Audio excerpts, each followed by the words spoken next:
Halo Sobat Momo.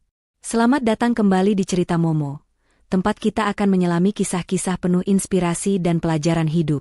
Sebelum kita mulai petualangan emosional ini, yuk tunjukkan dukungan kalian. Jangan lupa like video ini, subscribe ke channel Cerita Momo supaya gak ketinggalan cerita seru lainnya, dan yang paling penting, komen di bawah dengan nama dan kota kalian.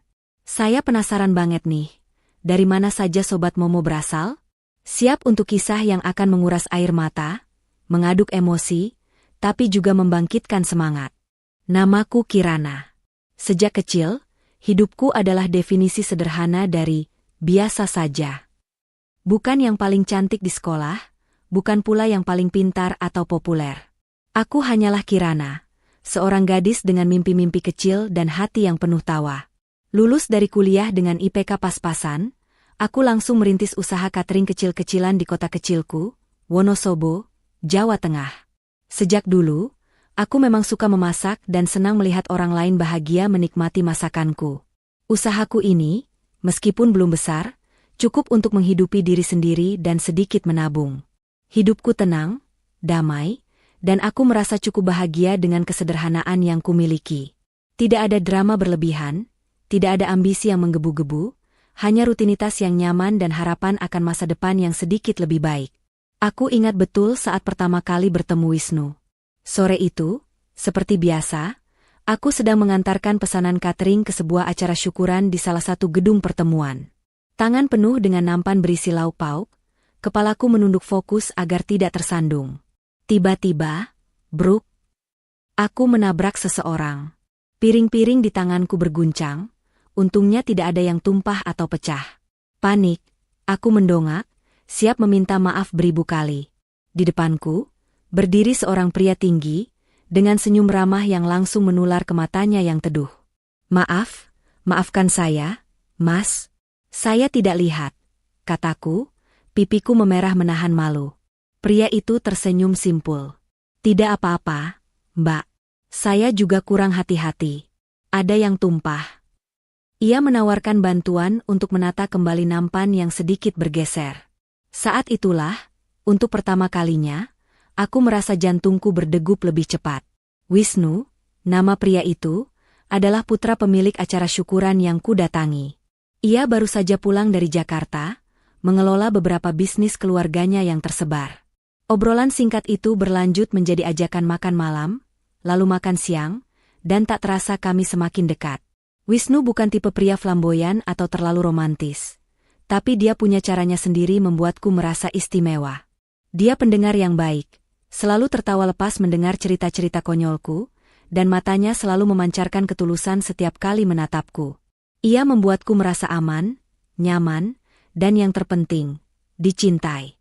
Keluarga Wisnu, dari luar, terlihat seperti keluarga ideal. Ayahnya, Pak Drajat, adalah seorang pengusaha sukses di bidang properti dan transportasi. Ibunya, Bu Lastri, seorang wanita anggun yang aktif di berbagai kegiatan sosial. Wisnu punya seorang adik perempuan, Rina, yang seumuran denganku. Awalnya, mereka semua menyambutku dengan hangat. Bu Lastri sering memujiku sebagai gadis pekerja keras dan mandiri. Rina juga sering mengajakku mengobrol, dan sesekali curhat tentang pacarnya. Bahkan Pak Drajat, yang dikenal tegas, seringkali tersenyum ramah padaku. Aku merasa seperti menemukan keluarga baru yang besar dan hangat, impian setiap anak tunggal sepertiku. Namun, ada satu hal kecil yang kadang membuatku sedikit mengernyitkan dahi. Bu Lastri dan Rina, terkadang, tanpa sadar menunjukkan sedikit sikap superioritas.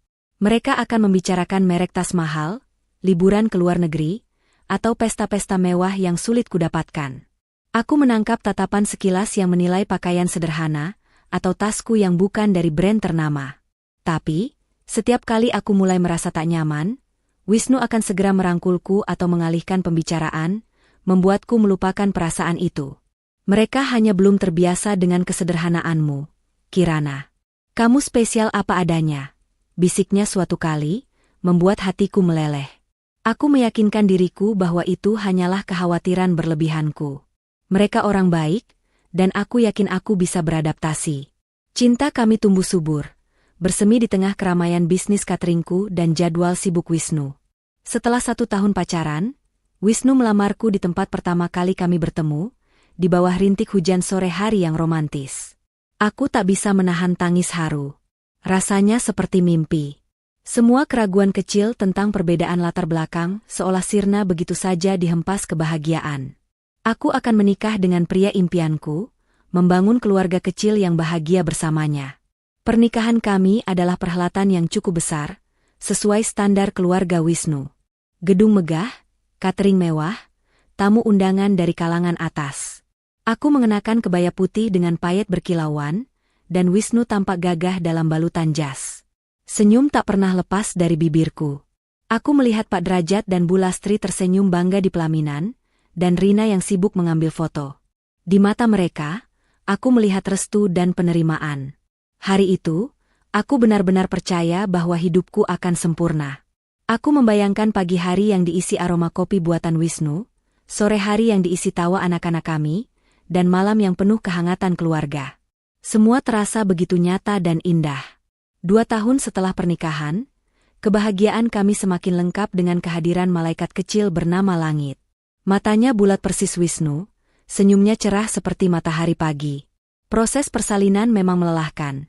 Tapi begitu melihat wajah mungil Langit untuk pertama kalinya, semua rasa sakit itu lenyap digantikan kebahagiaan yang meluap-luap. Wisnu menangis haru saat menggendong putra pertamanya. Terima kasih, sayang. Terima kasih sudah memberiku anugerah terindah, bisiknya penuh cinta. Kelahiran Langit membawa kehangatan baru dalam rumah tangga kami. Wisnu jadi lebih sering pulang cepat, ingin menghabiskan waktu bersama jagoan kecilnya. Aku juga memutuskan untuk mengurangi jadwal catering, fokus mengurus Langit dan rumah tangga. Setiap pagi, rumah kami akan ramai dengan suara tangis manja Langit, disusul tawa renyah Wisnu yang menggodanya. Sore hari, aku akan membuatkan camilan dan kami bertiga duduk di teras, menikmati senja. Meskipun aku sudah tidak seaktif dulu di catering, aku tetap mengelola keuangan keluarga. Sejak awal pernikahan, Wisnu memang menyerahkan semua urusan itu padaku. Ia bilang, aku percaya penuh sama kamu, Kirana. Kamu lebih teliti dan jago mengatur uang. Ia juga sering meminta bantuanku mengurus beberapa berkas bisnisnya yang rumit, karena ia mengaku pusing dengan angka-angka. Awalnya aku pikir itu hal biasa, bentuk kepercayaan suami pada istrinya. Aku bahkan diam-diam menginvestasikan sebagian keuntungan bisnis cateringku dan sebagian pendapatan Wisnu ke beberapa instrumen investasi jangka panjang yang dulu sempat ku pelajari. Hasilnya lumayan, tanpa Wisnu atau keluarganya sadari. Aku bangga bisa berkontribusi lebih, membuat fondasi keuangan keluarga kami semakin kokoh. Hidupku terasa sempurna. Aku memiliki suami yang mencintaiku, seorang putra yang lucu dan menggemaskan, serta keluarga mertua yang meski kadang sedikit, begitu, tapi mereka tetap keluarga. Aku adalah istri dan ibu yang bahagia, hidup di rumah yang nyaman, dengan masa depan yang cerah membentang di hadapan kami. Aku tidak tahu, kebahagiaan yang kurasakan ini hanyalah permukaan dari lautan masalah yang tersembunyi jauh di bawahnya, menunggu waktu yang tepat untuk meledak dan menghancurkan segalanya. Kehidupan rumah tangga yang semula kurasa sempurna, perlahan mulai menunjukkan retakan kecil, seperti cermin indah yang mulai bergetar. Retakan itu dimulai dari hal-hal kecil, bisikan-bisikan halus yang awalnya kuabaikan. Ibu mertua, Bu Lastri, yang dulu memujiku sebagai menantu idaman, kini mulai sering melontarkan komentar-komentar bernada meremehkan. Kirana, masakanmu ini kurang asin sedikit, ya? Dulu waktu Wisnu kecil, ibu selalu masakan yang lebih gurih. Mungkin kamu perlu belajar lagi dari resep keluarga kita. Atau, bajumu itu bagus, tapi sepertinya kurang cocok untuk acara keluarga besar seperti ini. Rina punya banyak koleksi desainer, nanti bisa pinjam kalau mau. Awalnya, aku menganggapnya sebagai masukan biasa, mungkin Bu Lastri hanya ingin aku menjadi menantu yang lebih baik. Tapi lama-kelamaan, komentar itu semakin sering dan semakin menusuk. Terutama jika ada kerabat atau teman-teman sosialitanya berkunjung. Di depan mereka, Bu Lastri akan memujiku setinggi langit. Tapi begitu mereka pergi, ia akan kembali melontarkan kalimat-kalimat yang membuatku merasa kecil. Rina, adik iparku, juga mulai menunjukkan sikap yang sama. Ia yang dulu sering curhat padaku, kini lebih sering memamerkan barang-barang barunya, liburan mewahnya, atau pencapaian kecilnya di kantor yang sebenarnya tak seberapa. Jika aku bercerita tentang langit atau hal-hal sederhana di rumah, ia akan menguap atau mengalihkan pembicaraan. Duh, Kirana, hidupmu itu kok datar banget, sih? Cuma di rumah, ngurus anak. Kapan-kapan ikut dong ke butik langgananku, biar penampilanmu lebih, wah, sedikit. Yang paling menyakitkan adalah reaksi Wisnu. Suamiku, yang dulu selalu membelaku dan menenangkanku, kini seolah berubah. Ia menjadi acuh tak acuh, atau lebih parah, terlalu patuh pada keluarganya. Setiap kali Bu Lastri atau Rina melontarkan komentar pedas, Wisnu hanya akan diam. Terkadang, ia hanya akan menatapku dengan tatapan meminta maaf, tapi tak pernah ada kata-kata pembelaan yang keluar dari bibirnya. Pernah suatu kali, Bu Lastri terang-terangan mengatakan di depan Wisnu, "Wisnu, kamu itu terlalu memanjakan Kirana. Dia kan cuma ibu rumah tangga, tidak perlu terlalu banyak ikut campur urusan bisnis keluarga. Nanti malah pusing sendiri." Aku menatap Wisnu, berharap ia akan membela. Tapi Wisnu hanya mengangguk pelan. "Iya, Bu. Kirana memang lebih baik fokus mengurus langit di rumah." Hatiku mencelos. Rasanya seperti ada pisau tak kasat mata yang menghujam. Aku bukan hanya ibu rumah tangga, aku juga. Disinilah letak ironi terbesar dalam hidupku. Mereka menyebutku cuma ibu rumah tangga, tidak tahu apa-apa tentang bisnis. Bahkan, beban, karena tidak menghasilkan uang sebanyak mereka. Padahal, tanpa mereka sadari, akulah yang sebenarnya memegang kendali penuh atas sebagian besar aset dan pendapatan keluarga mereka. Ini bermula dari kebiasaan Wisnu yang memang kurang teliti dan cenderung malas mengurus hal-hal administratif yang rumit. Sejak awal pernikahan, ia menyerahkan semua urusan bank, investasi, hingga pembayaran tagihan padaku. "Kamu kan lebih rapi, sayang. Aku pusing kalau sudah berurusan dengan angka-angka," katanya santai. Aku, dengan senang hati, mengambil alih tugas itu. Aku mengelola rekening pribadi Wisnu, rekening bersama, bahkan beberapa rekening bisnis kecil milik keluarga yang dipercayakan padanya. Aku ingat betul saat Pak Derajat, ayah mertuaku, menyerahkan beberapa dokumen penting kepadaku, termasuk akses ke beberapa rekening investasi dan properti atas nama Wisnu. "Kirana, Wisnu ini kadang ceroboh. Tolong kamu bantu dia urus ini semua, ya? Kamu kan teliti," kata Pak Derajat kala itu. Aku merasa terhormat dengan kepercayaan itu. Aku tidak tahu bahwa itu adalah pintu gerbang menuju kekuasaan finansial yang tak mereka sadari. Aku mulai mempelajari detail setiap aset. Bisnis transportasi keluarga Wisnu, yang terlihat besar, ternyata memiliki banyak celah dan manajemen keuangan yang kurang efisien. Properti-properti yang mereka miliki, beberapa di antaranya belum dioptimalkan. Dengan latar belakangku yang suka menganalisis dan belajar otodidak tentang investasi, aku mulai mengambil langkah-langkah strategis. Aku memindahkan sebagian dana dari rekening yang kurang produktif ke instrumen investasi yang lebih menguntungkan, tentu saja atas nama Wisnu atau nama perusahaan yang dikelola Wisnu, tapi dengan kendali penuh di tanganku. Aku merestrukturisasi beberapa pinjaman, menegosiasikan ulang kontrak-kontrak bisnis yang merugikan, dan bahkan menemukan beberapa aset tidur yang bisa dioptimalkan. Semua kulakukan diam-diam, dengan dalih, membantu Wisnu mengatur keuangan, atau merapikan berkas-berkas. Wisnu sendiri terlalu sibuk dengan hobinya atau terlalu percaya padaku, sehingga ia tidak pernah benar-benar memeriksa detailnya. Ia hanya tahu bahwa uang selalu ada, tagihan selalu terbayar, dan gaya hidup mewah mereka tetap terjaga. Setiap bulan, aku memastikan bahwa jumlah uang yang masuk ke rekening pribadi Wisnu dan rekening operasional bisnis keluarga selalu tampak normal, bahkan sedikit meningkat. Aku menyisihkan sebagian besar keuntungan yang kuhasilkan dari manajemen rahasiaku itu ke rekening-rekening investasi yang hanya aku yang tahu aksesnya. Aku membangun kerajaan finansial di bawah radar mereka, memastikan bahwa roda kehidupan mewah keluarga suamiku tetap berputar, bahkan tanpa mereka tahu siapa sebenarnya yang memutar roda itu. Aku menjadi tulang punggung finansial mereka, bukan hanya untuk Wisnu dan Langit, tapi untuk seluruh keluarga besar suamiku, tanpa mereka sadari sepenuhnya. Bu Lastri bisa tetap arisan dengan teman-teman sosialitanya, Rina bisa membeli tas dan baju desainer terbaru, dan Pak Derajat bisa tetap menjalankan bisnisnya tanpa perlu pusing memikirkan detail keuangan yang rumit. Mereka hidup dalam kemewahan yang kuciptakan, di atas fondasi yang kubangun dengan tangan dan otakku sendiri. Anehnya, semakin aku berkontribusi, semakin mereka meremehkanku.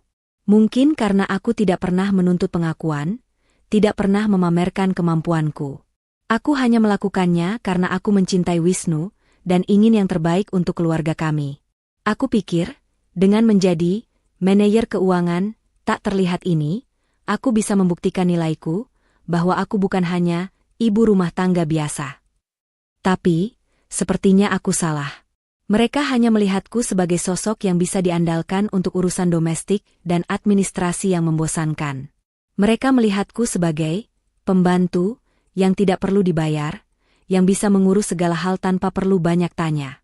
Dan yang paling menyakitkan, mereka melihatku sebagai beban yang menumpang hidup, padahal akulah yang menopang hidup mereka. Aku mulai merasa lelah dengan semua sindiran, semua tatapan meremehkan, dan sikap acuh tak acuh Wisnu. Setiap malam, setelah langit tertidur, aku sering merenung di depan laptop, melihat angka-angka di layar yang menunjukkan betapa besarnya kendaliku atas keuangan mereka. Aku bisa saja menarik semua ini kapan saja. Tapi, aku tidak pernah berpikir untuk melakukannya. Aku mencintai Wisnu, dan aku tidak ingin menghancurkan keluarga yang telah kubangun. Aku hanya berharap, suatu hari nanti, mereka akan melihatku lebih dari sekadar istri Wisnu, atau ibu rumah tangga. Aku berharap mereka akan melihat Kirana, wanita yang kuat, cerdas, dan berharga. Aku tidak tahu, harapan itu akan segera hancur berkeping-keping, dan semua kendali finansial yang kumiliki akan menjadi senjata paling mematikan yang pernah ada. Senjata yang akan kugunakan untuk membalas setiap luka, setiap hinaan, dan setiap tetes air mata yang telah mereka sebabkan. Angin pagi di Wonosobo berhembus lembut, membawa aroma embun dan janji hari yang cerah. Hari itu, tanggal 12 Juli, seharusnya menjadi salah satu hari paling membahagiakan dalam hidupku. Hari ulang tahunku. Aku terbangun dengan senyum di bibir, perasaan bahagia menguar di seluruh penjuru hati. Usiaku genap 30 tahun. Sebuah angka yang, entah mengapa, terasa begitu penting. Aku merasa lebih dewasa, lebih bijaksana, dan lebih menghargai setiap detik yang kumiliki. Sejak seminggu sebelumnya, aku sudah menyiapkan semuanya. Aku memesan kue ulang tahun sederhana dari toko langganan yang selalu membuat kue kesukaanku. Aku bahkan diam-diam menyiapkan hadiah kecil untuk Wisnu dan Langit, sebagai tanda terima kasih karena telah mengisi hidupku. Aku membayangkan sore nanti, kami akan merayakan bersama, tiup lilin kecil, makan kue, dan mungkin Wisnu akan memberiku buket bunga favoritku. Sebuah perayaan kecil, intim, dan penuh cinta, persis seperti yang selalu kuimpikan. Pagi itu, aku bergegas menyiapkan sarapan kesukaan Wisnu dan Langit, nasi goreng dengan telur mata sapi dan sosis. Langit, yang baru berusia 3 tahun, dengan mata berbinar-binar mencium pipiku. Mama ulang tahun. Hore, serunya riang. Senyum manisnya adalah kado terindah bagiku. Wisnu, yang biasanya terburu-buru ke kantor, pagi itu sedikit lebih santai. Ia mengecup keningku sambil tersenyum. Selamat ulang tahun, sayang. Maaf, nanti siang ada rapat penting, jadi mungkin pulangnya agak malam. Hatiku sedikit mencelos mendengar itu, tapi aku berusaha mengerti. Tidak apa-apa, Mas. Yang penting kamu pulang. Nanti kita makan kue bersama Langit. Tentu, jawabnya, namun ada nada datar yang tak kutangkap saat itu. Sepanjang hari, aku sibuk sendiri di rumah. Langit bermain dengan mainannya, dan aku sesekali melirik jam, menunggu Wisnu pulang. Aku sempat mengirim pesan ke Bulastri dan Rina, mengundang mereka untuk makan kue sore nanti. Balasan mereka singkat, "Oke, nanti kami usahakan." Aku tidak terlalu mempermasalahkan itu. Aku hanya ingin momen sederhana bersama keluarga kecilku.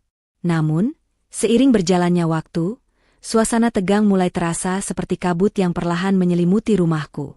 Menjelang sore, Bulastri dan Rina datang. Aku menyambut mereka dengan senyum cerah, namun senyumku luntur melihat ekspresi datar di wajah mereka. Tak ada ucapan selamat ulang tahun, tak ada pelukan hangat. "Mana Wisnu?" tanya Bulastri langsung, tanpa basa-basi. "Masih di kantor, Bu." Katanya ada rapat penting. Mungkin sebentar lagi pulang. Jawabku, mencoba mempertahankan nada ceria. Rapat apa lagi? Ini kan hari ulang tahunmu, harusnya dia di rumah. Nada suara Bu Lastri mulai meninggi. Rina hanya diam, melipat tangan di dada, menatapku dengan tatapan sinis. Tak lama kemudian, Wisnu pulang. Ekspresinya terlihat lelah, namun ada sesuatu yang lebih dari itu, sebuah ketegangan yang kentara di raut wajahnya. Begitu masuk rumah, ia langsung disambut omelan Bu Lastri. Wisnu, kenapa kamu baru pulang? Istrimu ini ulang tahun, kok ya malah sibuk sendiri? Wisnu hanya menghela napas. Ada urusan mendadak, Bu. Urusan mendadak apa sampai lupa ulang tahun istrimu sendiri? Timpal Rina tajam. Aku mencoba menengahi. Sudahlah, Bu, Rin. Tidak apa-apa. Mas Wisnu kan memang sibuk. Justru kalimatku itu yang seolah menjadi pemicu ledakan. Bu Lastri menatapku tajam, sorot matanya penuh amarah yang entah datang dari mana. Cukup, Kirana. Kamu ini selalu saja membela Wisnu. Kamu tahu tidak, gara-gara kamu, semua jadi kacau. Aku mengerutkan kening. Kacau apanya, Bu? Kacau semua. Bisnis keluarga jadi lambat. Uang di rekening tidak bertambah. Jangan-jangan kamu ini yang tidak becus mengelola uang? Atau jangan-jangan, kamu yang menggelapkan uang kami? Hah?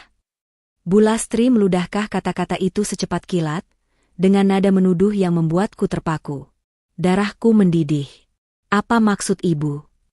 Aku sudah berusaha mengelola semua dengan baik. Aku bahkan berhasil mencari investor baru untuk proyek yang macet. Investor baru apa? Jangan mimpi kamu, Kirana. Kamu ini cuma sampah yang numpang hidup di keluarga kami. Cuma beban yang tidak tahu diri. Sejak kamu masuk keluarga ini, semuanya jadi tidak jelas. Rina ikut menimpali, suaranya melengking tinggi, menunjuk-nunjukku dengan jari telunjuknya. Iya, kamu itu cuma parasit. Menguras harta anakku, menguras harta keluarga kami. Kami sudah muak denganmu. Teriak Bu Lastri, wajahnya memerah padam. Aku menatap Wisnu, mencari dukungan, mencari pembelaan dari pria yang dulu berjanji akan melindungiku. Tapi Wisnu hanya terdiam. Matanya menatapku, kosong, tanpa emosi, tanpa pembelaan. Justru, ia menghela napas panjang, seolah aku adalah masalah terbesar dalam hidupnya. Mas Wisnu, jelaskan pada Ibu dan Rina, siapa yang selama ini mengelola keuangan keluarga kita? Jelaskan, Mas? Suaraku bergetar, menahan tangis yang sudah di ujung mata. Wisnu menunduk. Sudahlah, Kirana. Jangan memperkeruh suasana. Kalimat itu, lebih dari segalanya, menghancurkanku. Pria yang kucintai, yang kupercaya, yang kupertahankan kehormatannya, kini membiarkanku dihina, bahkan seolah menyalahkan. Langit, yang sedari tadi duduk di sofa, mulai menangis ketakutan melihat pertengkaran kami. Tuh kan, anaknya saja rewel. Memang kamu itu pembawa sial. Pembawa masalah, hardik Bu Lastri, menatap jijik padaku. Keluar dari rumah ini. Sekarang juga. Kami tidak sudi lagi melihat mukamu di sini. Kamu itu cuma aib. Bu Lastri menunjuk ke arah pintu depan, matanya menyala-nyala penuh kebencian. Iya.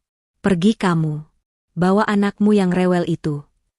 Rina menambahkan, mendorong bahuku pelan, namun dengan kekuatan yang cukup membuatku terhuyung. Aku terdiam, otakku seolah berhenti bekerja. Semua kata-kata pedih itu menghantamku seperti badai. Sampah, beban, parasit, aib. Dan Wisnu, suamiku, diam saja. Tidak ada perlawanan, tidak ada pembelaan. Bahkan tatapannya seolah ikut setuju dengan ucapan ibu dan adiknya. Air mataku tumpah, deras tak terbendung. Ini bukan lagi soal kue ulang tahun yang tak jadi dirayakan. Ini adalah kehancuran harga diri, pengkhianatan dari orang-orang terdekat. Aku melihat ke sekeliling, rumah yang selama ini kurawat dengan cinta, kini terasa begitu asing, begitu dingin. Baik, kataku pelan, suaraku serak menahan tangis. Jika itu mau kalian. Aku berjalan terhuyung menuju kamar. Langit masih menangis, memeluk kakiku erat. Dengan tangan gemetar, aku meraih tas selempang kecilku, memasukkan dompet dan ponsel. Hanya itu. Aku tidak punya niat mengambil apapun lagi. Hatiku terlalu sakit untuk peduli pada harta benda. Aku memakaikan jaket kecil pada langit, memeluknya erat, dan membimbingnya keluar dari kamar.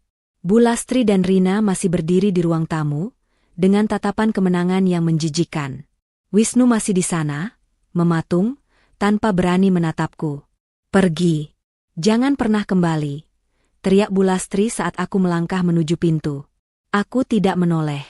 Aku menggenggam erat tangan langit, menarik napas dalam-dalam, dan melangkah keluar dari rumah itu.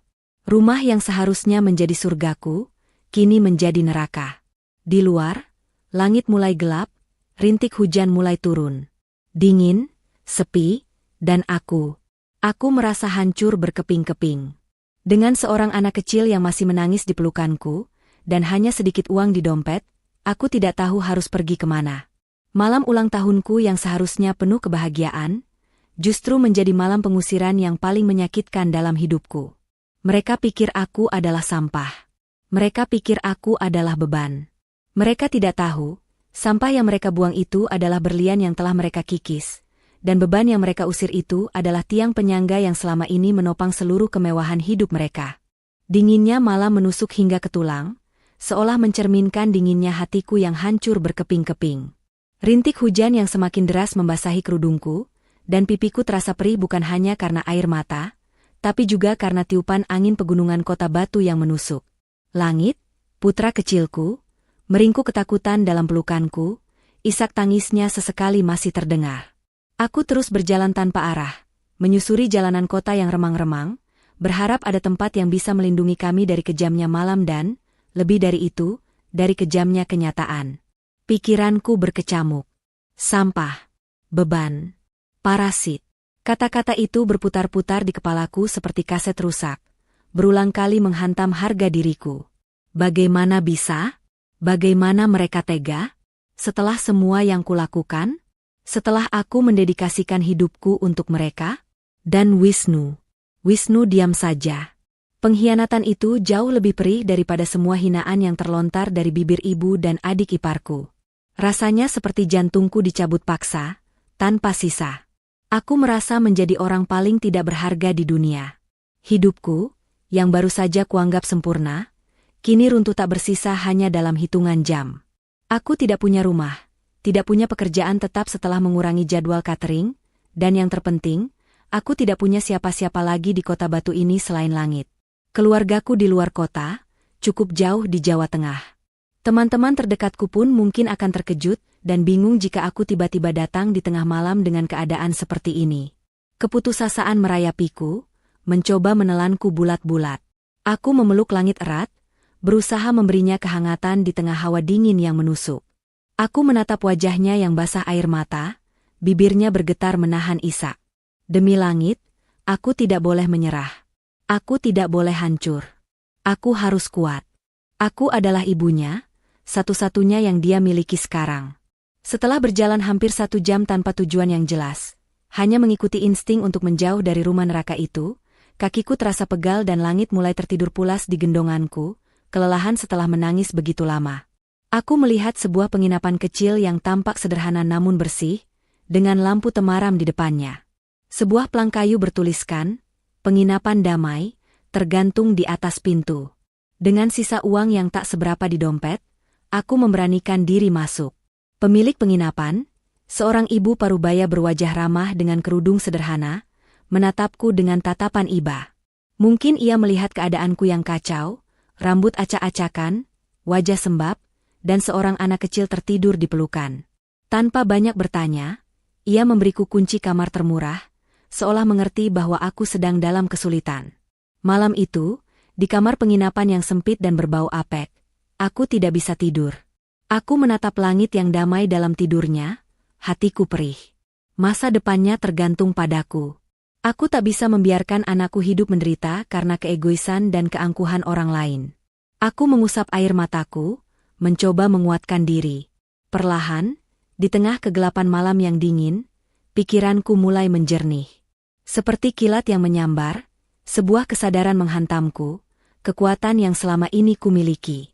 Aku bukan Kirana yang lemah. Aku bukan Kirana yang cuma ibu rumah tangga.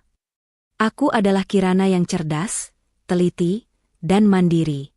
Aku adalah Kirana yang mengelola keuangan keluarga mereka, yang membuat bisnis mereka tetap berjalan, yang menemukan celah investasi, dan yang memastikan gaya hidup mewah mereka tetap terjaga.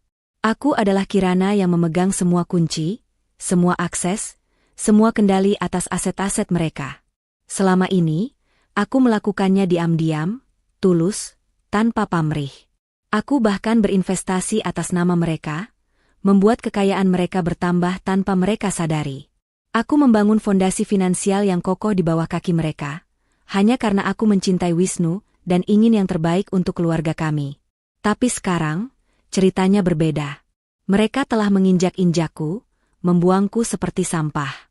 Mereka telah menghancurkan kepercayaanku, mengkhianati cintaku. Malam itu, di kamar penginapan yang dingin, air mataku berubah. Dari tangis kesedihan dan keputusasaan, kini menjadi air mata kemarahan dan tekad yang membara. Aku akan bangkit. Aku akan membalas. Bukan dengan cara yang kasar, bukan dengan cara yang kotor. Tapi dengan cara yang elegan, cara yang akan membuat mereka berlutut di hadapanku.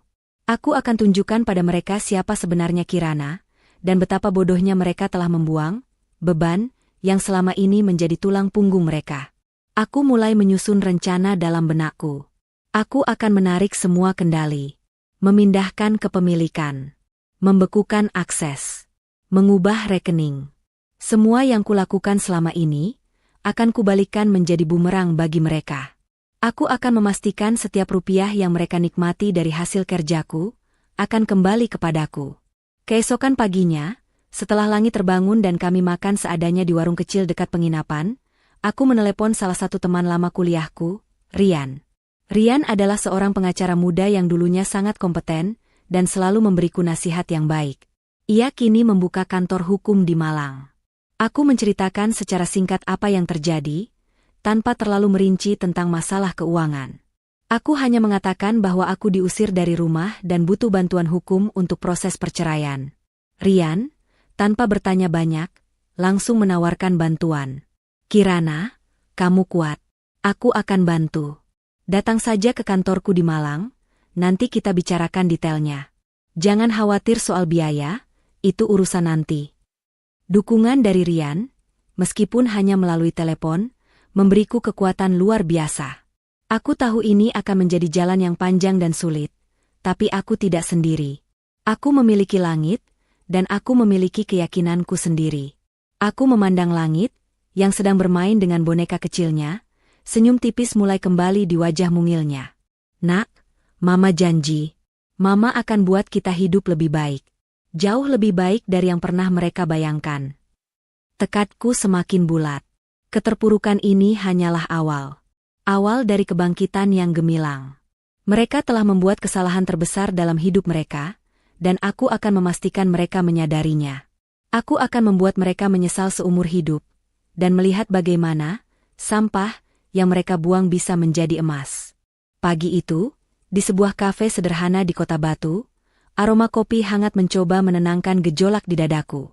Di hadapanku, Rian, sahabat lamaku, menatapku dengan sorot mata penuh simpati.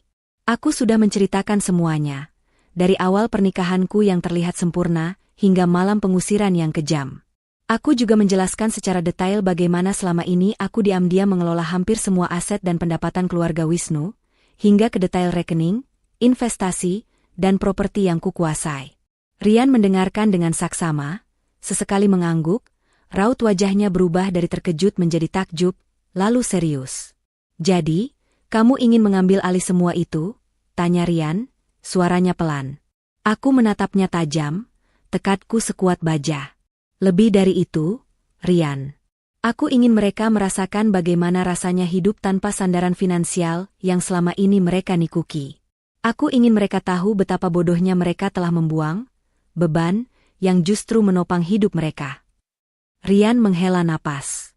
Kirana, ini akan jadi proses yang panjang dan rumit.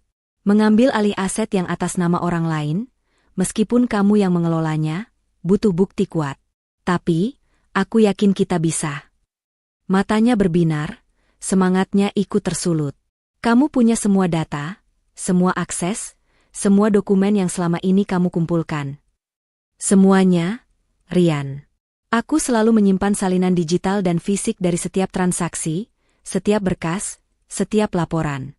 Aku punya bukti transfer, bukti kepemilikan saham, bahkan password dan username untuk sebagian besar rekening online mereka. Aku selalu berpikir ini untuk keamanan, agar jika ada apa-apa, aku bisa mengatasi. Siapa sangka, ini justru jadi senjataku.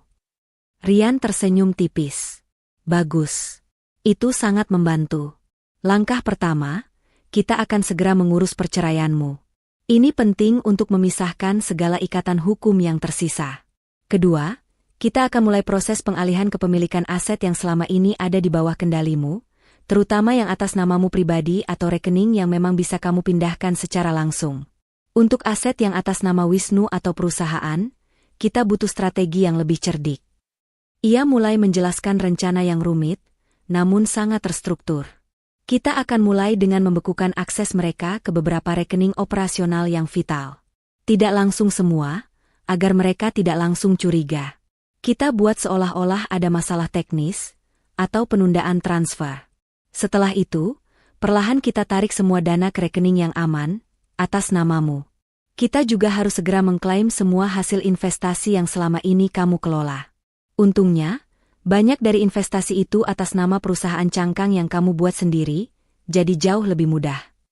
Aku mendengarkan setiap kata-katanya, otakku berputar cepat mencerna setiap strategi. Aku merasa energi baru mengalir dalam diriku. Ini bukan lagi soal Kirana yang lemah. Ini adalah soal Kirana yang cerdas dan strategis. Sejak hari itu, hidupku berubah total. Siang hari, aku sibuk mengurus langit di penginapan sederhana yang akhirnya kami sewa per bulan. Sore hingga malam, aku bertemu Rian di kantornya, atau kami berkomunikasi intens melalui telepon dan email. Kantor hukum Rian menjadi markas perangku. Langkah pertama, kami mengurus proses perceraian. Aku tidak menuntut apa-apa dari Wisnu dalam proses ini, hanya ingin perpisahan yang sah secara hukum. Ini adalah taktik untuk mengelabui mereka.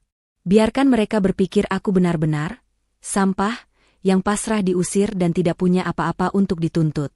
Sementara itu, secara paralel, Rian dan timnya mulai bekerja dengan sangat rahasia. Dengan data dan akses yang kuberikan, mereka mulai menguras kering rekening-rekening yang selama ini ku kelola. Pertama, kami membekukan kartu kredit utama Wisnu dan Bulastri dengan dalih masalah keamanan sistem bank. Mereka mengeluh, tapi aku dengan tenang berkata, mungkin bank sedang maintenance, Bu. Coba pakai kartu lain dulu. Mereka pun percaya, karena selama ini akulah yang selalu mengurus hal-hal seperti itu. Berikutnya, kami mulai memindahkan dana dari rekening investasi yang kurang diawasi ketat. Ribuan, puluhan ribu, ratusan ribu dolar, mengalir perlahan namun pasti ke rekening-rekening baru yang hanya aku dan Rian yang tahu. Kami juga mengklaim dividen dan keuntungan dari saham-saham yang selama ini kupantau. Aku bahkan menjual beberapa properti yang dulu dibeli dengan namaku pribadi, atau yang atas nama perusahaan cangkang, tanpa sepengetahuan mereka. Ini semua adalah hasil kerjaku, dari manajemen cerdas dan investasiku yang selama ini tidak mereka hargai. Keluarga Wisnu mulai merasakan kejanggalan kecil. Awalnya hanya keluhan, kok tagihan bulan ini lebih banyak ya? Atau, saldo di rekening kok rasanya kurang? Atau, kenapa transfer dari proyek aja ditelat? Mereka saling menyalahkan, menduga-duga, tapi tidak pernah berpikir bahwa aku, Kirana si ibu rumah tangga yang cuma numpang, yang menjadi biang keladinya. Mereka berpikir masalah-masalah kecil itu adalah hal biasa dalam bisnis. Bahkan, Wisnu sering menghubungiku, menanyakan tentang beberapa transaksi yang macet. Mas, maaf. Aku sudah tidak tahu lagi urusan rekening kalian. Sejak aku diusir, aku tidak lagi mengurus semua itu, jawabku dengan nada datar, seolah sudah tidak peduli. Wisnu hanya menghela napas frustasi, mengira aku masih marah. Di sisi lain, aku mulai membangun kembali hidupku dan langit secara mandiri. Dengan sebagian kecil dari dana yang berhasil ku amankan, aku menyewa sebuah rumah kecil yang nyaman di pinggiran kota Batu, tidak jauh dari pusat kota tapi cukup tenang. Aku juga membeli sebuah mobil bekas yang layak pakai untuk mobilitas. Aku mulai membuka usaha cateringku lagi, namun kali ini dengan skala yang lebih besar dan profesional. Aku menyewa beberapa karyawan dan mulai memasarkan cateringku ke perusahaan-perusahaan dan acara besar di Malang Raya. Dengan modal yang cukup dan pengalamanku, bisnisku berkembang pesat. Aku juga mulai belajar lebih dalam tentang investasi properti dan saham, tidak lagi hanya mengurus, tapi juga merencanakan sendiri langkah-langkah besar. Setiap malam, setelah langit tertidur pulas di kamar barunya yang lebih nyaman, aku akan duduk di meja kerjaku, menatap angka-angka yang terus bertambah di rekeningku. Ini bukan lagi uang mereka. Ini adalah uangku, hasil kerja kerasku, hasil kecerdasanku. Ini adalah fondasi hidup baru bagi aku dan langit. Aku tahu, ini hanyalah awal. Mereka belum merasakan dampak sesungguhnya. Mereka masih bergelimang kemewahan, meski dengan sedikit ganjalan. Tapi aku bersumpah, mereka akan tahu. Mereka akan merasakan bagaimana rasanya kehancuran yang telah mereka sebabkan padaku. Aku akan memastikan mereka melihat bagaimana sampah yang mereka buang itu akan berdiri di atas tumpukan emas, sementara mereka merangkak di dasar jurang penyesalan. Dampak. Awalnya, mereka menganggapnya hanya riak kecil di permukaan. Gangguan-gangguan finansial yang Kirana ciptakan terasa seperti kerikil-kerikil kecil di sepatu mereka yang mewah. Paling cuma error sistem bank, pikir Bu Lastri saat kartu kreditnya ditolak di butik langganannya. Ah, mungkin kliennya lagi telat bayar, dalih Wisnu ketika transfer dana proyek tertunda. Rina hanya menggerutu tentang saldo rekening yang tidak sefantastis biasanya. Mereka saling menyalahkan, melemparkan dugaan pada staf keuangan, pada kinerja bisnis, atau pada kondisi ekonomi yang sedang lesu. Tak satu pun dari mereka yang berpikir bahwa sumber masalahnya adalah Kirana, perempuan yang baru saja mereka usir dan hina. Namun, kerikil-kerikil itu perlahan berubah menjadi batu-batu besar, lalu bongkahan karang yang menghantam fondasi keuangan mereka. Pertama, krisis likuiditas mulai melanda. Aliran dana kas yang selama ini terasa tak terbatas, kini mulai seret. Tagihan operasional bisnis, gaji karyawan, cicilan mobil mewah, dan bahkan biaya perawatan salon Bu Lastri mulai tersendat. Wisnu, kenapa uang di rekening utama sedikit sekali? Ibu tidak bisa bayar arisan bulan ini, teriak Bu Lastri suatu pagi, panik. Wisnu mengernyitkan dahi. Benar, Bu. Investor yang Kirana temukan itu tiba-tiba membatalkan kesepakatan. Lalu, beberapa aset properti yang saya pikir produktif, ternyata masih stuck entah di mana. Dan ada beberapa proyek transportasi yang belum jelas status pencairannya. Ia mulai merasakan ada yang tidak beres. Namun otaknya belum bisa merangkai semua kepingan teka-teki itu. Apa maksudmu tidak jelas? Bukannya Kirana yang selama ini mengurus semuanya? Dia bilang dia pintar investasi, dia bilang dia bisa menemukan celah. Rina menyela, mulai khawatir melihat kondisi dompetnya yang menipis. Itu dia masalahnya. Rin, dia kan sudah tidak di sini. Kita tidak punya akses lengkap ke semua yang dia kelola. Wisnu mulai frustasi. Panik mulai merayap di benak mereka. Mereka mencoba menghubungi Kirana. Berkali-kali Wisnu menelepon nomor Kirana, tapi selalu tidak aktif. Lalu ia mencoba mengirim pesan. Kirana hanya membalas singkat. Maaf, Mas. Aku sudah tidak punya urusan dengan keuangan keluarga kalian. Dingin, datar, tanpa emosi. Balasan itu semakin membuat Wisnu frustasi dan keluarga mulai curiga. Apa-apaan ini? Dia sengaja, Bu. Dia pasti sengaja ingin menghancurkan kita. Rina berteriak histeris, menyadari bahwa shoppingnya harus tertunda. Bu Lastri, yang biasanya angkuh, kini mulai pucat. Tidak mungkin Kirana yang melakukan ini. Dia kan tidak mengerti apa-apa tentang bisnis. Ia mencoba menyangkal, tapi jauh di lubuk hatinya, keraguan mulai muncul. Situasi finansial mereka memburuk drastis. Bisnis transportasi keluarga mulai mandek. Kendaraan-kendaraan operasional tidak bisa diisi bahan bakar karena tagihan yang menunggak. Karyawan mulai gelisah karena gaji terlambat. Beberapa properti mewah yang selama ini menjadi kebanggaan mereka, kini terancam disita bank karena cicilan yang tidak terbayar. Suatu hari, Seorang petugas bank datang ke rumah mereka, membawa surat peringatan keras tentang tunggakan pinjaman atas nama salah satu perusahaan Wisnu. Maaf, Pak Wisnu. Jika dalam 3 hari tidak ada pembayaran, kami terpaksa akan menyita aset jaminan, kata petugas itu tegas. Wajah Wisnu mendadak pias. Ia mencoba memeriksa semua berkas, semua akses online banking yang selama ini ia serahkan pada Kirana. Tapi semua sudah berubah. Password salah. Beberapa rekening sudah dikosongkan. Investasi saham yang dulu terlihat menguntungkan, kini sudah berpindah tangan. Beberapa properti yang dulu diurus Kirana, kini atas nama orang lain atau perusahaan lain yang tidak dikenalnya. Sialan, Kirana, dia yang melakukan ini. Wisnu akhirnya sadar. Kemarahannya bercampur dengan rasa tak percaya dan ketakutan. Kondisi di dalam rumah mereka berubah menjadi neraka. Konflik internal di antara mereka sendiri pecah, jauh lebih dahsyat dari perang dingin yang selama ini terjadi. Ini semua salahmu, Wisnu. Kenapa kamu begitu bodoh percaya pada Kirana? Teriak Bulastri, menampar pipi anaknya. Sudah ibu bilang dia itu tidak cocok. Dia itu cuma wanita desa yang ingin menguras hartamu. Salah ibu juga. Kenapa dulu ibu menyuruh Kirana mengurus semuanya? Ibu sendiri yang bilang dia teliti. Wisnu membalas, meluapkan semua kekesalannya. Dan kau, Rina, kau juga ikut-ikut menghinanya.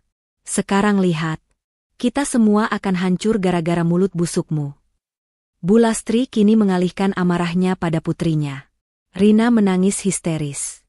Aku tidak tahu, Bu. Aku pikir dia memang tidak punya apa-apa. Dia kan cuma istri kakak yang pemalu. Ini semua salah Wisnu. Dia yang tidak bisa menjaga istrinya. Rumah megah yang dulu dipenuhi tawa dan aroma masakan Kirana, kini hanya dipenuhi teriakan, tangis, dan saling tuding. Makanan mewah diganti dengan mie instan. Mobil-mobil mewah terparkir kotor di garasi karena tidak bisa dibiayai perawatannya, dan baju-baju desainer Rina kini terasa seperti kain lap. Mereka tak punya uang tunai bahkan untuk belanja kebutuhan sehari-hari. Pak Derajat, yang tadinya diam, kini jatuh sakit karena stres. Bisnisnya kolaps, reputasinya hancur. Ia yang biasanya gagah, kini hanya bisa terbaring lemah, menatap langit-langit dengan kosong.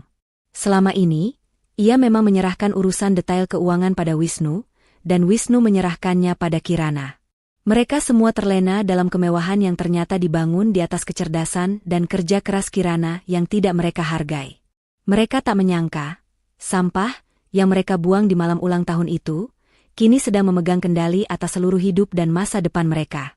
Mereka tidak tahu, badai finansial yang menghantam mereka saat ini, hanyalah awal dari pembalasan Kirana yang elegan dan mematikan. Penyesalan? Belum. Saat ini, yang ada hanyalah amarah, kebingungan, dan ketakutan akan kehancuran yang tak terhindarkan. Rumah keluarga Wisnu yang megah, yang dulu menjadi simbol kemewahan dan kesuksesan, kini tak lebih dari bangkai kapal karam. Lampu-lampu mulai padam karena tagihan listrik menunggak. Mobil-mobil mewah mereka disita bank satu persatu. Para karyawan bisnis transportasi mereka telah berhenti, menuntut gaji yang tak kunjung dibayar. Bahkan Bulastri, yang dulu selalu tampil anggun dan wangi, kini terlihat lusuh, dengan rambut acak-acakan dan mata sembab karena kurang tidur dan stres. Rina, yang dulunya ratu belanja, sekarang hanya bisa memandangi etalase toko dengan tatapan kosong. Tas-tas desainer dan sepatu-sepatu mahalnya sudah lenyap terjual untuk menyambung hidup. Hidup mereka telah berubah 180 derajat. Dari bergelimang harta, kini mereka harus berjuang keras hanya untuk makan. Wisnu, yang dulu gagah dan percaya diri, kini menjadi seorang pria yang hancur, putus asa, dan penuh penyesalan. Setiap hari, ia bekerja serabutan di proyek bangunan, jauh dari kemewahan dan kehormatan yang dulu ia nikmati. Bulastri dan Rina, yang tak pernah tahu caranya hidup susah, terpaksa harus menjual perhiasan dan barang-barang berharga terakhir mereka, hanya untuk membeli beras dan lauk pauk.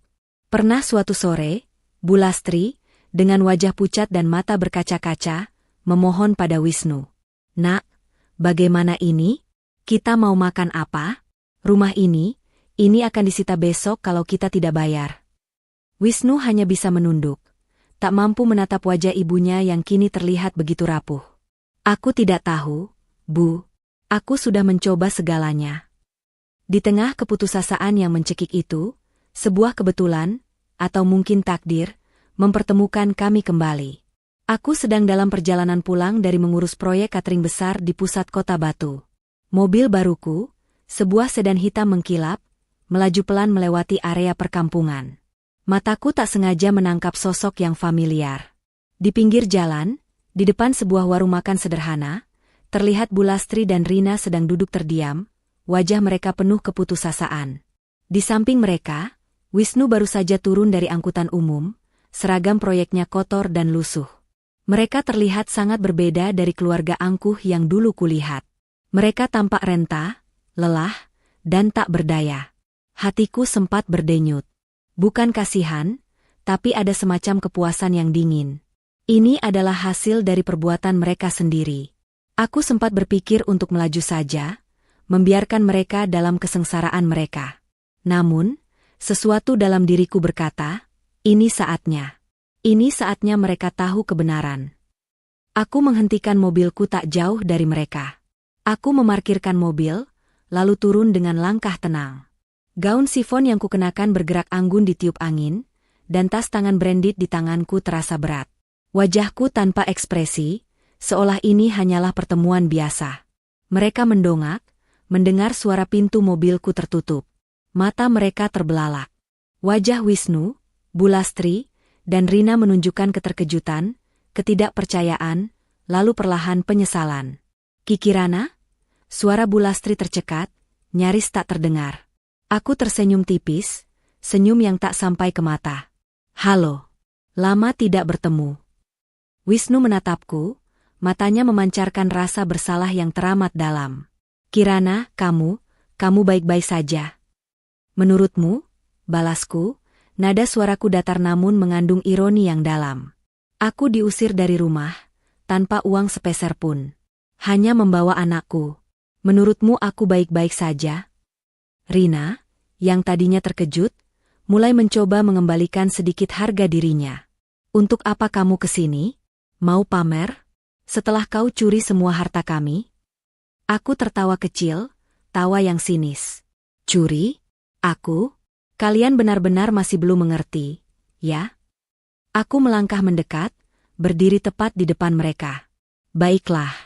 Karena kalian sudah mencapai titik ini, dan kalian masih saja menuduh, aku akan mengungkapkan kebenarannya. Aku menatap mata mereka satu persatu. Kalian ingat saat kalian menyebutku sampah? Kalian menyebutku beban? Parasit yang numpang hidup? Kalian pikir kalian hidup mewah karena kerja keras kalian sendiri. Aku berhenti sejenak, membiarkan ketegangan menggantung. Dengar baik-baik. Selama ini, akulah yang mengelola semua aset kalian. Semua rekening yang kalian gunakan, aku yang memastikan saldonya aman. Semua investasi yang membuat kalian bergelimang harta, akulah yang mencarikan dan mengelolanya. Proyek-proyek yang macet, akulah yang menyelamatkannya dengan mencari investor baru, mencari celah-celah pajak, bahkan meninjau ulang kontrak yang merugikan. Akulah yang bekerja siang malam, meneliti pasar, memutar otak, sementara kalian hanya sibuk menikmati hasilnya tanpa tahu apa-apa. Aku melihat mata mereka membulat, mulut mereka sedikit terbuka. Mereka berusaha menyangkal, tapi kata-kata tak keluar. Kalian pikir uang itu datang begitu saja? Tidak. Itu adalah hasil otakku, hasil usahaku, yang kusumbangkan untuk keluarga ini, karena aku mencintai Wisnu dan ingin yang terbaik untuk kita semua. Aku yang memastikan bisnis ayahmu tetap berjalan, Wisnu. Aku yang memastikan rekening ibumu selalu terisi, Rina. Kalian hidup dalam kemewahan karena aku, bukan karena kalian. Air mata mulai mengalir di pipi Bu Lastri. Kali ini, bukan air mata kemarahan, tapi penyesalan yang mendalam. Rina membuang muka, tak sanggup menatapku. Wisnu, dia hanya bisa terduduk di kursi warung.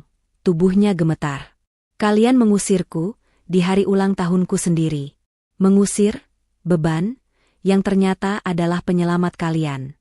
Kalian menendang orang yang selama ini menjadi tiang penyangga hidup kalian. Dan sekarang, kalian melihat hasilnya. Aku melambaikan tangan ke arah rumah mereka yang kini tampak gelap dan sepi. Ini adalah hasil dari kebodohan kalian sendiri. Ini adalah karma. Kirana, maafkan aku tidak tahu. Suara Wisnu pecah, ia ingin mendekatiku, tapi aku mundur. Tidak ada yang perlu dimaafkan, Mas. Sudah terlambat. Kalian telah menunjukkan warna asli kalian. Dan aku telah belajar pelajaran terpenting dalam hidupku, jangan pernah meremehkan siapapun, terutama mereka yang kau anggap lemah. Kirana, tolong kami tidak punya apa-apa lagi. Bulastri merangkak mendekat, mencoba memegang kakiku. Kami mohon, Kirana, kembalilah. Aku menatapnya dingin. Kembali? Untuk apa? Agar kalian bisa menghinaku lagi? Agar kalian bisa membuangku lagi saat aku sudah tidak berguna? Tidak. Aku bukan lagi Kirana yang dulu. Aku menarik napas dalam-dalam, mengambil jeda untuk menegaskan kalimat terakhirku. Semua aset yang kugelapkan, seperti yang Rina tuduhkan tadi, itu sebenarnya aset-aset yang kuselamatkan dari kehancuran. Dan sekarang, semua itu sudah aman. Atas namaku. Atas nama Kirana, si sampah yang kalian buang. Wajah Wisnu, Bulastri, dan Rina memutih. Mereka menyadari betapa bodohnya mereka telah mengusir beban yang ternyata adalah penyelamat mereka. Mereka telah membuang berlian yang tak ternilai harganya, hanya karena mengira itu adalah batu biasa. Mereka melihatku, berdiri di hadapan mereka, bukan sebagai menantu yang lemah, melainkan sebagai wanita yang bangkit dari abu, lebih kuat dan jauh lebih kaya daripada yang pernah mereka bayangkan. Penyesalan, seperti badai pasir gurun, menghantam mereka. Mengubur mereka dalam tumpukan, andai saja, dan seharusnya. Sementara aku, Kirana, hanya bisa memandang mereka dengan tatapan tanpa iba, berbalik, dan melangkah kembali ke mobilku yang mengkilap. Pintu tertutup. Mesin menyala. Aku meninggalkan mereka dalam kehancuran yang mereka ciptakan sendiri. Setelah momen konfrontasi yang menguras emosi itu, aku meninggalkan mereka di tengah kehancuran mereka sendiri. Tak ada lagi air mata kesedihan, hanya rasa lega dan kepuasan yang dingin. Aku kembali ke rumah kecilku di Kota Batu, memeluk langit yang sudah tertidur pulas. Malam itu, aku tidur nyenyak. Untuk pertama kalinya setelah sekian lama, tanpa dihantui bayang-bayang masa lalu. Dengan kendali penuh atas aset yang telah kukumpulkan dan kuselamatkan, hidupku dan langit kini memasuki babak baru yang cerah. Jumlah uang yang kupegang jauh lebih besar dari yang bisa kubayangkan. Ini bukan hanya tentang balas dendam, tapi juga tentang membangun masa depan yang aman dan sejahtera untuk putraku, dan untuk diriku sendiri. Aku tidak menyia-nyiakan kesempatan ini. Dengan bimbingan Rian, yang kini menjadi penasihat keuanganku sekaligus sahabat karib, aku mulai mengelola kekayaan ini dengan sangat bijak. Aku tahu betul bagaimana mereka meremehkan kemampuanku.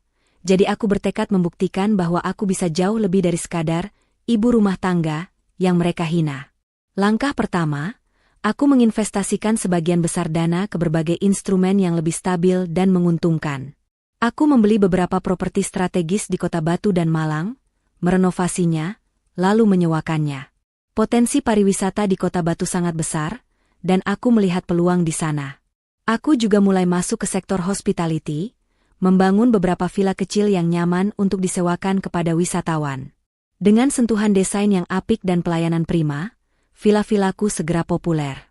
Usaha cateringku, Rasa Kirana, yang dulu hanya proyek sampingan, kini ku kembangkan menjadi perusahaan catering besar dan profesional. Aku menyewa koki-koki handal, membeli peralatan masak modern, dan merekrut tim pemasaran yang kreatif. Kami melayani berbagai acara, mulai dari pernikahan mewah hingga acara korporat besar di Malang Raya. Dalam waktu singkat, Rasa Kirana dikenal sebagai salah satu catering terbaik di Jawa Timur, terkenal dengan cita rasa masakan yang otentik dan layanan yang tak tertandingi. Aku bahkan sempat membuka restoran fine dining dengan nama yang sama, menghususkan diri pada masakan Indonesia modern yang mewah. Aku belajar banyak hal baru, mulai dari manajemen bisnis skala besar, negosiasi dengan klien, hingga strategi pemasaran digital. Aku menghadiri berbagai seminar, membaca banyak buku, dan terus memperluas jaringanku. Lingkaranku kini diisi oleh para pebisnis sukses, investor, dan tokoh masyarakat yang melihatku sebagai wanita mandiri dan inspiratif. Mereka tidak tahu masa laluku, atau jika tahu pun, mereka menghormatiku karena aku telah bangkit dari keterpurukan. Langit adalah motivasi terbesarku. Aku memastikan ia mendapatkan pendidikan terbaik dan segala fasilitas yang ia butuhkan. Kami pindah ke sebuah rumah yang jauh lebih besar dan mewah, dengan pemandangan pegunungan yang asri. Langit tumbuh menjadi anak yang cerdas dan ceria, tak pernah kekurangan kasih sayang. Setiap sore, aku selalu menyempatkan diri bermain bersamanya, membaca buku, atau menemaninya belajar. Aku ingin ia tahu bahwa seorang ibu bisa menjadi sosok yang kuat dan mandiri, tanpa harus bergantung pada siapapun. Tahun-tahun berlalu, dan aku, Kirana, si sampah yang dibuang, telah menjelma menjadi salah satu pengusaha paling sukses dan berpengaruh di Kota Batu. Namaku dikenal, karyaku dihargai, dan reputasiku tak ternoda. Aku sering diundang sebagai pembicara di berbagai acara kewirausahaan, berbagi kisah inspirasiku tentang bangkit dari nol. Tentu saja, aku tidak pernah menceritakan detail pahit tentang siapa yang telah membuangku. Aku hanya fokus pada perjalanan bangkitnya seorang wanita yang menemukan kekuatannya sendiri. Hidupku kini tenang, bahagia, dan penuh kemandirian bersama langit.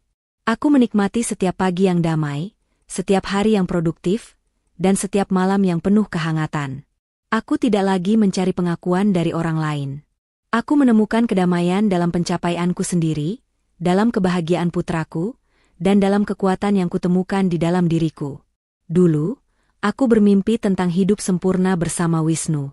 Sekarang, aku memiliki hidup yang jauh lebih dari sempurna, dan itu semua kuciptakan dengan kedua tanganku sendiri.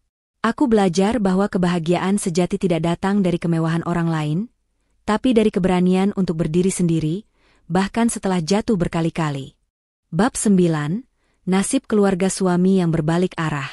Sementara aku, Kirana, menikmati ketenangan dan kesuksesan yang telah kubangun di Kota Batu, kehidupan mantan suamiku dan keluarganya justru merosot ke titik terendah. Kota yang dulu menjadi saksi bisu kemewahan mereka, kini menjadi saksi bisu kejatuhan yang menyedihkan. Wisnu, yang dulu seorang pengusaha muda yang menjanjikan, kini kehilangan segalanya. Setelah semua aset yang ku kelola beralih tangan ke aku, bisnis transportasi keluarga mereka benar-benar lumpuh. Kantor ditutup, karyawan diberhentikan. Semua properti yang dulu menjadi jaminan pinjaman, satu persatu disita bank. Rumah megah mereka di pusat Kota Batu, yang dulu menjadi istanaku dan Wisnu, kini telah dilelang dan berpindah kepemilikan. Mereka terpaksa pindah ke sebuah kontrakan kecil di pelosok, di area pinggiran kota yang jauh dari kesan glamor. Wisnu, si pemuda gagah yang tak pernah merasakan pahitnya hidup, kini harus bekerja serabutan. Aku pernah mendengar dari gosip orang yang kadang aku temui, ia menjadi buruh angkut di pasar induk Kota Batu, atau sesekali menjadi kuli bangunan, dengan upah harian yang tak seberapa. Tubuhnya yang dulu terawat kini terlihat kurus. Wajahnya kusam, dan matanya selalu memancarkan keputusasaan. Ia kehilangan harga diri, kehormatan, dan semua teman-teman lamanya. Tak ada lagi yang mau berurusan dengannya, menganggapnya sebagai orang yang gagal total. Bu Lastri, ibu mertuaku, si nyonya besar yang dulu selalu tampil anggun dengan perhiasan berliannya, kini tak lebih dari seorang wanita tua yang rapuh. Ia harus bekerja keras untuk pertama kalinya dalam hidupnya. Dari informasi yang kudapat, ia membuka warung kopi kecil-kecilan di depan kontrakan mereka, dengan modal seadanya. Tangannya yang dulu halus terbiasa memegang sendok perak, kini kasar karena mencuci piring dan mengelap meja. Wajahnya yang dulu angkuh dan penuh riasan, kini dihiasi keriput dan guratan kesedihan yang tak terhapuskan.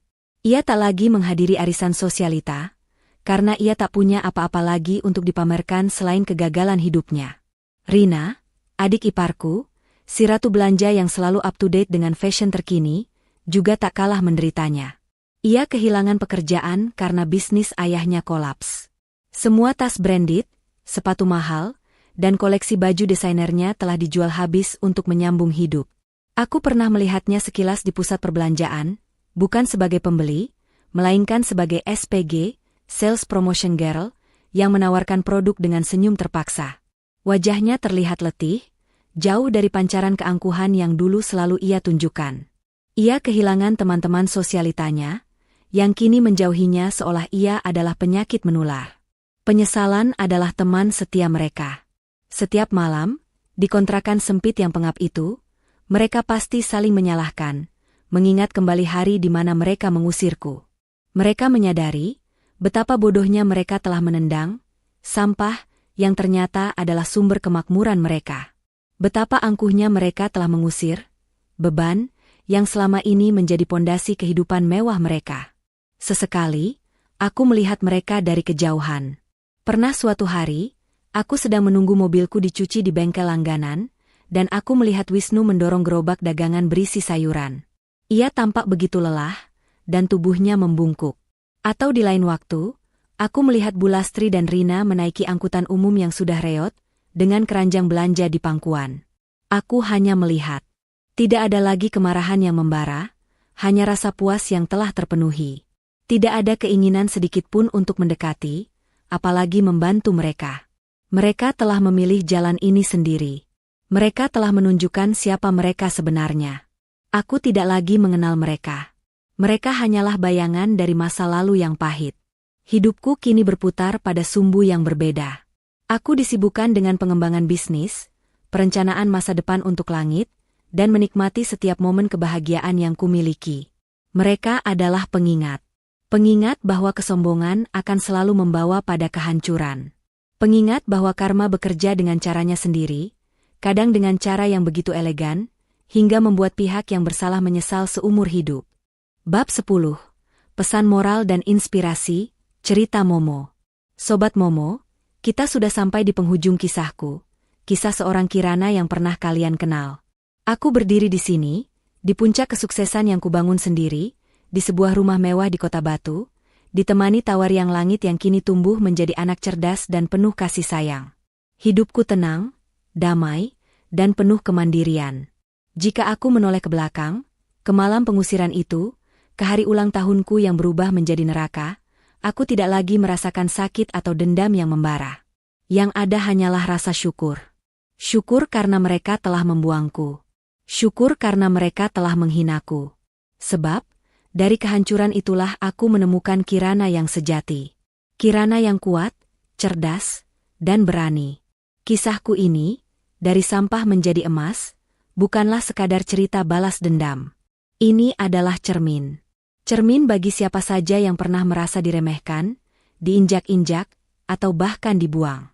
Aku belajar banyak hal dari perjalanan pahit ini. Pertama, jangan pernah meremehkan siapapun. Kalian tidak pernah tahu potensi apa yang tersembunyi di balik penampilan sederhana, atau status yang dianggap rendah. Orang yang hari ini kalian anggap sampah, atau beban, bisa jadi besok adalah berlian yang paling berharga, atau justru tiang penyangga yang selama ini kalian nikmati tanpa sadar. Kesombongan dan keangkuhan hanya akan membawa kehancuran. Kedua, kekuatan seorang wanita itu tak terbatas. Kalian para wanita, jangan pernah merasa kecil atau tidak berdaya hanya karena status atau pandangan orang lain. Setiap dari kita memiliki kekuatan, kecerdasan, dan potensi yang luar biasa. Mungkin tersembunyi, mungkin belum tergali, tapi itu ada di dalam diri kalian. Carilah, temukan, dan gunakan kekuatan itu untuk bangkit. Ketiga, pentingnya kemandirian. Belajarlah untuk berdiri di atas kaki sendiri. Ketergantungan pada orang lain, apalagi dalam hal finansial, bisa menjadi bumerang yang mematikan. Kuasai diri kalian, kuasai kemampuan kalian, dan pastikan kalian punya pegangan untuk diri sendiri. Karena di dunia ini, satu-satunya yang bisa kita andalkan seutuhnya adalah diri kita sendiri. Dan terakhir, karma itu nyata. Apa yang kalian tabur, itulah yang akan kalian tuai. Mungkin tidak hari ini, mungkin tidak besok, tapi roda kehidupan itu akan berputar. Setiap kebaikan akan kembali dalam bentuk kebaikan, dan setiap kejahatan akan kembali dalam bentuk yang setimpal. Kisah keluargaku ini adalah bukti nyata bagaimana kesombongan dan kezaliman berujung pada penyesalan yang tak berujung. Sobat Momo, jika saat ini kalian sedang berada di titik terendah, merasa hancur, atau diremehkan, ingatlah kisah Kirana. Ingatlah bahwa dari sampah pun bisa menjadi emas yang berkilauan. Temukan kekuatan dalam diri kalian. Bangkitlah. Jadilah versi terbaik dari diri kalian, bukan untuk membuktikan kepada orang lain, tapi untuk diri kalian sendiri dan kebahagiaan sejati yang pantas kalian dapatkan. Aku adalah Kirana. Dan aku adalah bukti nyata, bahwa dari kehancuran, bisa lahir sebuah kebangkitan yang gemilang. Nah, Sobat Momo, itulah akhir dari kisah Kirana yang luar biasa, dari sampah menjadi emas. Sebuah perjalanan yang mengajarkan kita banyak hal tentang kekuatan, ketahanan, dan pentingnya harga diri. Bagaimana perasaan kalian setelah mengikuti setiap babak kisah ini? Apakah ada bagian yang paling menyentuh hati atau memberikan semangat baru untuk kalian? Jangan lupa untuk like video ini jika kalian terinspirasi dengan kisah Kirana. Subscribe ke channel Cerita Momo untuk tidak ketinggalan kisah-kisah penuh makna lainnya yang akan mengubah pandangan kalian. Dan yang terpenting, komen di bawah, bagikan pemikiran atau pelajaran apa yang kalian dapatkan dari kisah ini. Terima kasih sudah menjadi bagian dari perjalanan ini. Sampai jumpa di kisah inspiratif berikutnya dari Cerita Momo.